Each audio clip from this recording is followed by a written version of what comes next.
नमस्कार दोस्तों, इससे पहले की वीडियो में मैंने आपको कूर्मा अवतार बना के दिखाए थे। साथ ही तीसरे अवतार के पीछे की कहानी भी बताई थी। और आज हम उसी वीडियो को कंटिन्यू करते हुए समुद्र मंथन का छोटा सा दृश्य क्ले से बनाएंगे। साथ ही जानेंगे समुद्र मंथन से किन किन रत्नों की प्राप्ति हुई थी। जैसा कि आप सब जानते हैं कि दुर्वासा ऋषि के शाप से जब स्वर्गलोक श्रीहीन हो गया था, तब देवराज इंद्र रक्षा के लिए भगवान विष्णु के पास गए थे और उन्होंने ही समुद्र मंथन का उपाय बताया था। उन्होंने देवताओं को राक्षसों से मदद मांगने के लिए भी कहा था, क्योंकि यह कोई छोटा मंथन नहीं था, यह तो समुद्र मंथन था। और इस कार्य को पूर्ण करने के लिए भगवान विष्णु ने अपनी माया से मंदराचल पर्वत को क्षीर सागर में लाके खड़ा कर दिया था। और जब मंदराचल पर्वत डूबने लगा था, तब उन्होंने कछुए का अवतार लेके मंदराचल पर्वत को डूबने से बचा लिया था। इस तरह से समुद्र मंथन का कार्य शुरू हुआ था।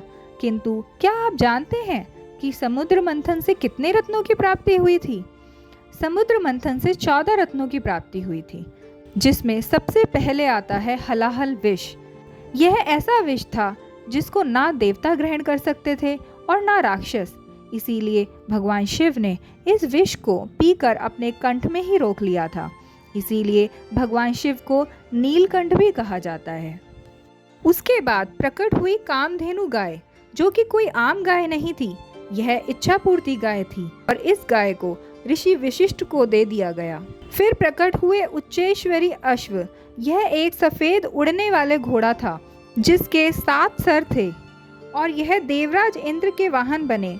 परंतु पौराणिक कथाओं के अनुसार कहा जाता है कि बाद में राक्षसों के राजा बलि की मांग करने पर उनको दे दिए गए थे। फिर प्रकट होते हैं अरावत हाथी, जो कि देवराज इंद्र के पास गए। और फिर 5वां रत्न प्राप्त होता है कौस्तुभ मणि, जिसको भगवान विष्णु ने अपने हृदय में धारण कर लिया था।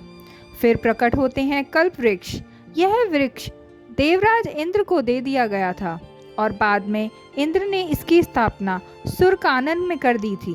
ऐसा भी माना जाता है कि इस वृक्ष से जो भी मांगा जाए उसकी मनोकामना पूर्ण होती है। और फिर प्रकट हुआ पारिजात वृक्ष। यह वृक्ष देवराज इंद्र ने स्वर्गलोक में स्थापित किया, परंतु कहा जाता है कि पौराणिक कथाओं के अनुसार भगवान कृष्ण ने इसे धरती लोक पर अपनी पत्नी सत्यभामा के लिए ले आए थे। फिर प्रकट होते हैं वारुणी। वारुणी अर्थात मदिरा, जो कि दैत्यों के पास चली गई थी। इसके बाद प्रकट होती है रंभा, जो कि देवराज इंद्र के दरबार की प्रमुख अप्सरा बनी। और फिर प्रकट होती है माँ लक्ष्मी, जिन्हें देव और दैत्य दोनों ही पाना चाहते थे, परंतु माँ लक्ष्मी ने स्वयं ही भगवान विष्णु का चयन किया और उनके पास चली गईं। और फिर 5 जन्य शंख प्राप्त हुए, जो कि भगवान विष्णु के ऊपर के बाएं हाथ में पाए जाते हैं। और फिर निकले चंद्रमा, उन्हें भगवान शिव ने ग्रहण कर लिया। और अंत में प्रकट हुए धन्वंतरी, और साथ ही उनके हाथों में अमृत का घड़ा था। धन्वंतरी को विश्व के महान चिकित्सक भी माना जाता है और यह आयुर्वेद के देवता भी माने जाते हैं। और क्या आप जानते हैं कि धनतेरस भी भगवान धन्वंतरी के प्रकट होने के कारण ही मनाया जाता है। अंत में अमृत का घड़ा देखकर राक्षस उसे छीन लेते हैं और यह देख देवता दुखी हो जाते हैं, क्योंकि देवता उस समय शक्तिहीन थे। इसीलिए वह राक्षसों से युद्ध भी नहीं कर सकते थे और वह मदद की मांग के लिए भगवान विष्णु के पास जाते हैं। तब भगवान विष्णु मोहिनी रूप धारण करते हैं, जिसे राक्षस देख मनमोहित हो जाते हैं और अमृत वितरण का कार्य मोहिनी को दे देते हैं। और इस तरह देवताओं को अमृत पान कराने से अब देवताओं की खोई हुई शक्ति वापस आ जाती है।